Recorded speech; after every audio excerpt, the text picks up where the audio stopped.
Vatican II, many men entered the seminary thinking that maybe in 2-3 years' time, by the time they come out of seminary, the Pope will have said, "You're free to marry."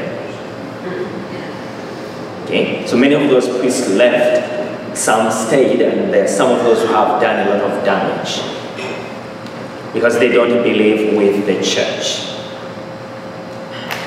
Okay?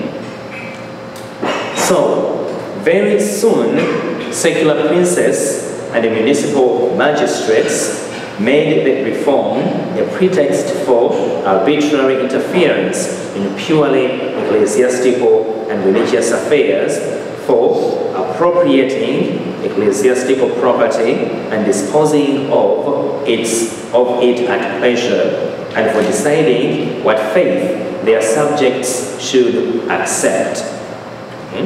That's why you noticed, okay, as we said before, that during this clergy abuse, so and so and so, it's presented in a sense that all priests, okay, it was less than 1% of these men.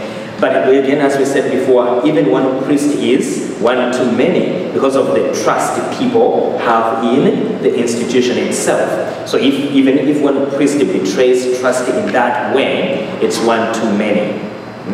But we know, okay, that these priests never believed with the church. You can't have some element of faith and do that. Okay? Number two, many of those, almost all of them, were homosexuals who did this. That fact is always hidden. They want to hide it.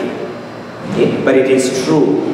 One of the bishops came from Rome and went to South America and addressed it, and he said that the issue is really homosexuals. And then they went all over him, and he apologized. Okay? That's how courageous we are today. Yeah.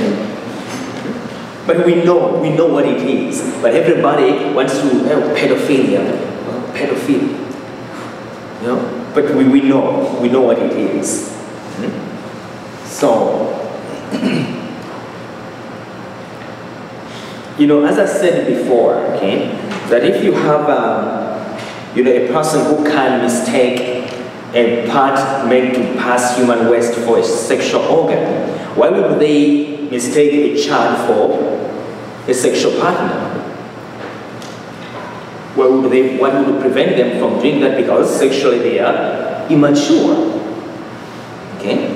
So, those things happen. And so, again, you know, once you have people who are not really into something, not that all other people can't sing, okay, we can sing, but there's something that really goes too far.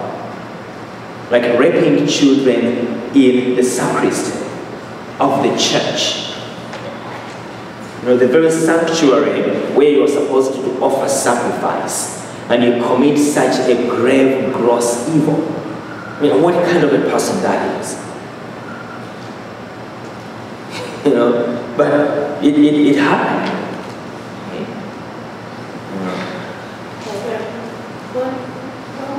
What would happen if the Supreme Court would tell us Catholics to accept those people?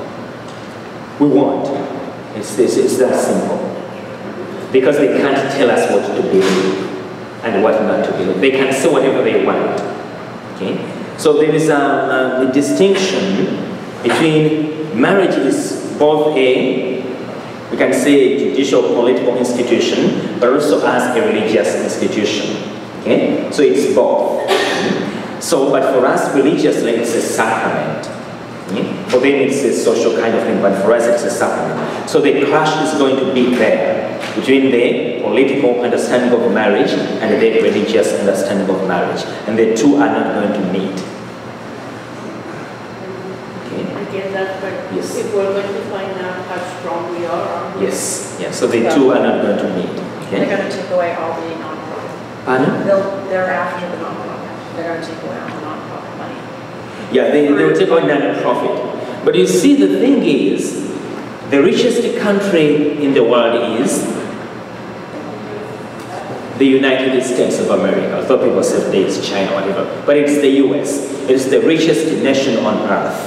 Okay? Our countries are so poor compared to the US. They are extremely poor, and the churches are not tax exempt. So if we poor nations, the poor countries, can deal with these dictators because they don't really have much control over us, okay? Our hospitals pay taxes, our schools pay taxes and everything. Why would the US Catholic Church think that they need so much tax exemption to the degree that we are ready to concede doctrine because we need the money? The richest nation on earth. So people have to rethink that as well. Even if churches are taxed in the US, they can survive. Believe me, they can survive. And that can even become a rallying ground for people to say that yes, okay, tax us, but we will continue to survive and to show you that we can't basically break our back. So the church in the US can survive, do whatever non-tax exemption, it can survive.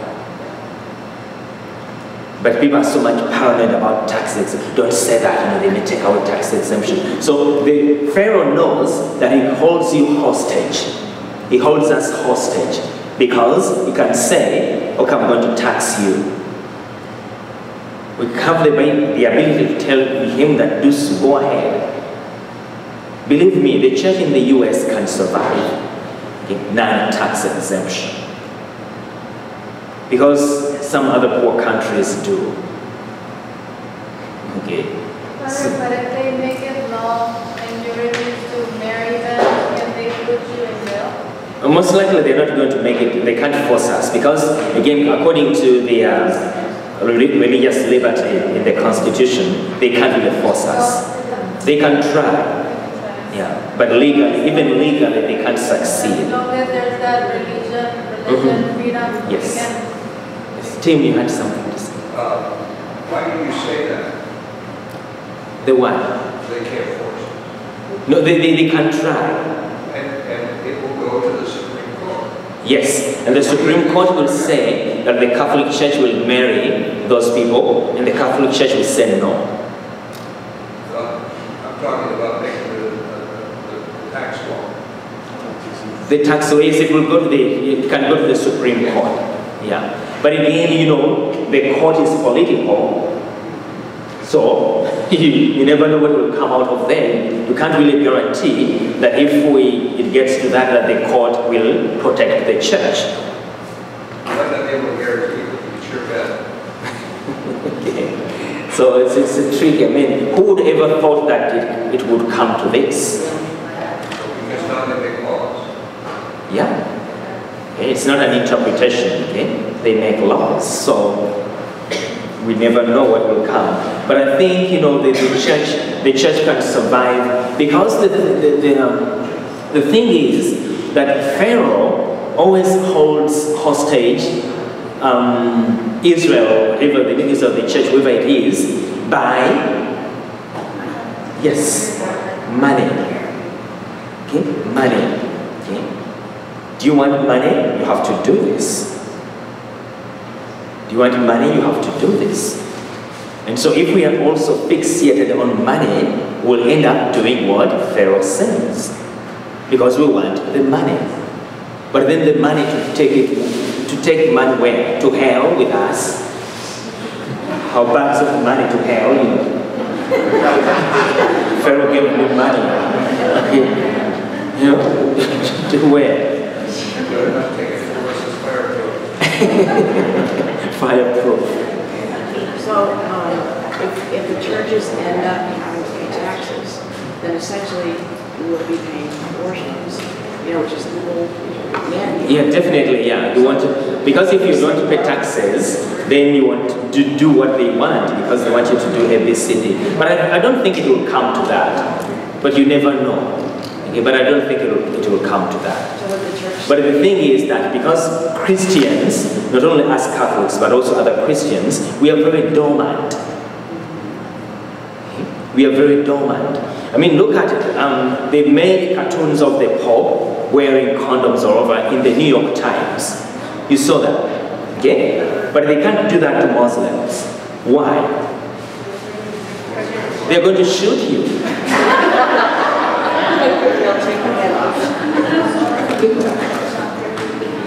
They don't do it to them because they fear them. Not that they are on their side, they fear them.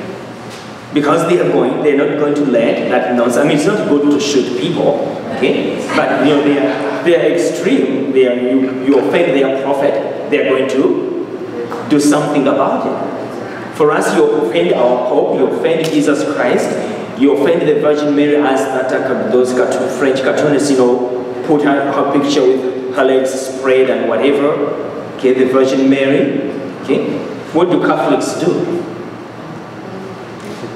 Not even a voice to say that they did wrong. But I said to tell people boycott reading it. Nothing. We said nothing. Absolutely. Okay. So they can toss us around any way they want. Because we are weak. Muslims, no. Okay? So we need to learn to stand, not to shoot people, but to stand up for what we believe. Okay? And to see that you're not going to walk over us, okay? This is dear to us, it's important to us, and we're not going to accept that nonsense. But we just take anything. So, okay. So very soon, let's complete this and have a break. So very soon, secular princes and municipal magistrates made the Reformation a pretext to arbitrarily interfere in purely ecclesiastical and religious affairs for appropriating ecclesiastical property and disposing of it at pleasure, and for deciding what faith their subjects should accept. Ecclesiastical affairs were now reorganized on the basis of new teachings. Henceforth, the secular power is ever more clearly the supreme judge in purely religious matters and completely disregards any independent ecclesiastical authority. Okay, so you see what is going on even today is similar to this. So, Stokes, Luther's religious superior and a friend, tried to calm Luther's troubled soul by saying to him, "Martin, why do you torture yourself about whether you are predestined or not? Turn your gaze upon the sufferings of Christ and see the blood he poured out for you. No, Martin, God is not angry with you. It is you who are angry with God." Okay? But Luther didn't listen, and he continued with his movement. Okay, so let's take a break and we'll see his answer.